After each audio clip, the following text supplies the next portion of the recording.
Bonjour, j'espère que vous allez bien, alhamdoulilah. De retour une fois de plus avec vous par rapport à un incident qui s'est déroulé il y a cela quelques semaines dans la région de Adré. Il y a l'officier, un ancien gendarme, Ibrahim Mohamed Trayer, présentement attaché à la police judiciaire avec ID 2063120. Le 24 juillet 2023, il avait quitté N'Djamena pour la région de Adré afin de pouvoir coordonner la livraison d'une voiture achetée en janvier dernier au Soudan. Une fois sur place, il avait coordonné la livraison avec les forces mixtes, en l'occurrence avec le bureau du BD Daoud Hassan. Le bureau avait confirmé à l'ex-gendarme Ibrahim Hamad Traya qu'il n'y aura aucun problème par rapport à la livraison de la voiture, tandis qu'il a tous les documents et les papiers qui vont avec la voiture. Dorénavant, ils lui ont suggéré de faire venir la voiture et le lendemain, ils lui feront une décharge et puis de la sorte, il pourra quitter. Une fois sur place, donc monsieur s'est rendu à Wadi Kom, là où s'est trouvée la voiture.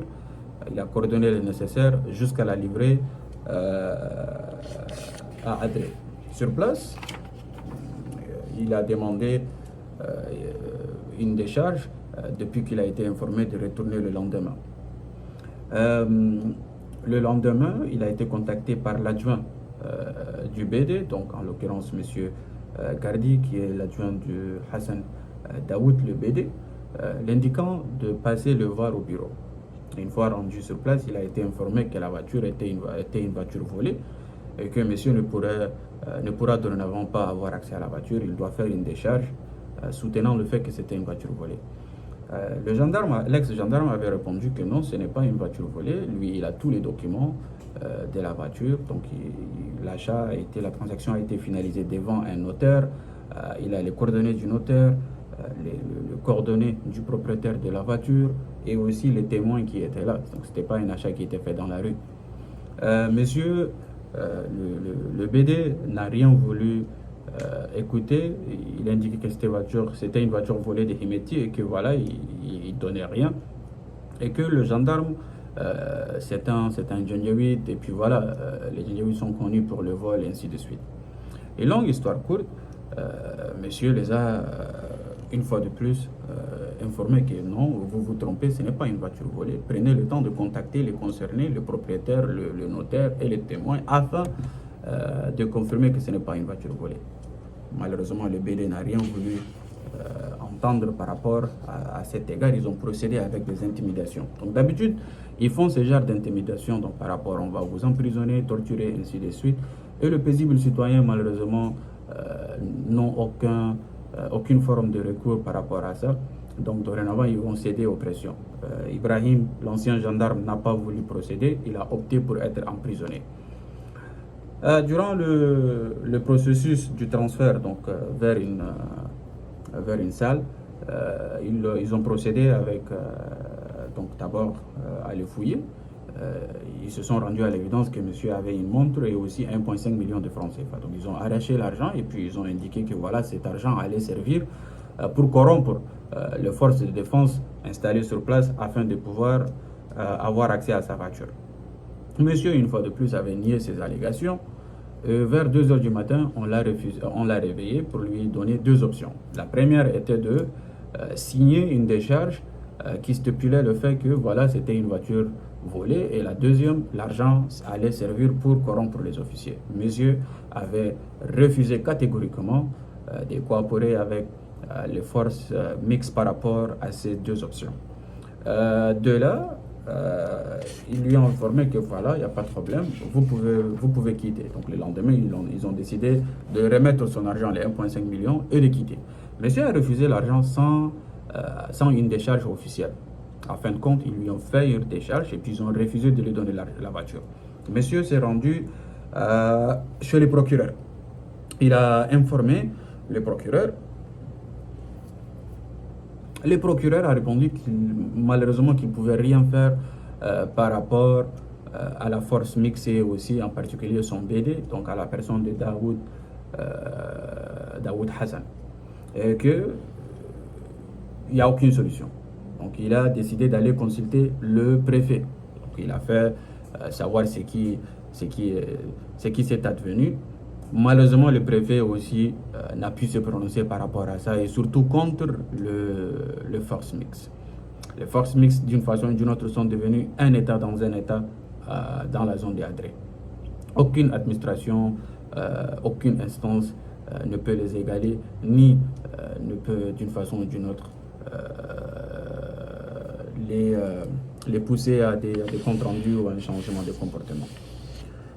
Monsieur a été obligé de quitter la zone. Donc ça fait aujourd'hui plus de 50 jours que la voiture était à Bâché, la voiture a été livrée à Bâché. Monsieur ne peut même pas avoir accès à sa voiture ni de parler avec le commandement des forces mixtes par rapport à cette voiture. Vous savez, il y a aussi les femmes, les jeunes qui sont dépouillés de leurs biens commerciaux. Dans la zone des Adré, la zone est connue pour, si vous souhaitez, la facilitation des trafics commercial par rapport à la zone soudanaise, Darfour, Tchad, comme le cas de Libye et le reste avec le nord. Donc c'est connu par rapport à ça. Les forces mixtes, d'abord ils déshabillent les femmes, ils les dépouillent de leurs biens. Ensuite les biens, donc le sucre, les biscuits que les femmes utilisent ça comme marchandise, il est ensuite catégorisé, n'est-ce pas, et de là partagé entre amis à la fin de la journée. Donc de grosses Toyota qui vont venir se remplir, je ne sais pas, partager des biscuits et des sucres. Et moi je me pose toujours cette question, comment vous pouvez dormir la nuit sachant bel et bien que vous avez arraché ces biens des mains des innocents, des diminués, des gens qui n'ont rien. Peut-être ça allait servir pour qu'ils puissent nourrir leurs enfants la nuit. Vous avez arraché ça. Et si vous avez plus d'1 million, cela veut dire que vous êtes un voleur. Vous avez de la monnaie étrangère, vous êtes un voleur. Vous avez une nouvelle voiture, vous êtes un voleur. Et c'est ça la gouvernance aujourd'hui qui est résolue aujourd'hui au Tchad. Appliquée dans toute l'ampleur en dehors d'Indiamena et surtout dans la zone des Adré. Cette injustice doit cesser. Et j'interpelle le chef d'état-major Abakar Karankaino, j'interpelle le ministre de Défense Yahya Daoud, j'interpelle le président de la transition Mohamed Kaka, j'interpelle son premier ministre Saleh Kebzako de mettre de l'ordre. Trop c'est trop. Et qu'ils mettent en place une commission d'enquête indépendante, que cette commission s'occupe du recensement de tous les victimes. Je répète bien, de tous les victimes de ces BD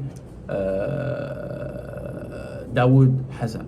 Et je parie ma tête que vous allez recenser plus de 2000 personnes. Plus de 2000 personnes victimes de ces manigances de cette personne. Il mérite la prison. Il n'a aucune place. Aucune place, je répète, aucune place dans le corps de défense tchadien. Peu importe son nom, peu importe sa proximité avec le clan régnant Wallah Khara. Aucune. Sa place, c'est la prison. Des voleurs, des dépourvus de tout principe et de conviction. Des gens anéantis qui sont là aujourd'hui en train d'anéantir le peu du pays qui nous reste là. Et cette manigance doit cesser. Cette forme d'outrecuidance dans vos conforts absolus là doit cesser. Salam alaikum.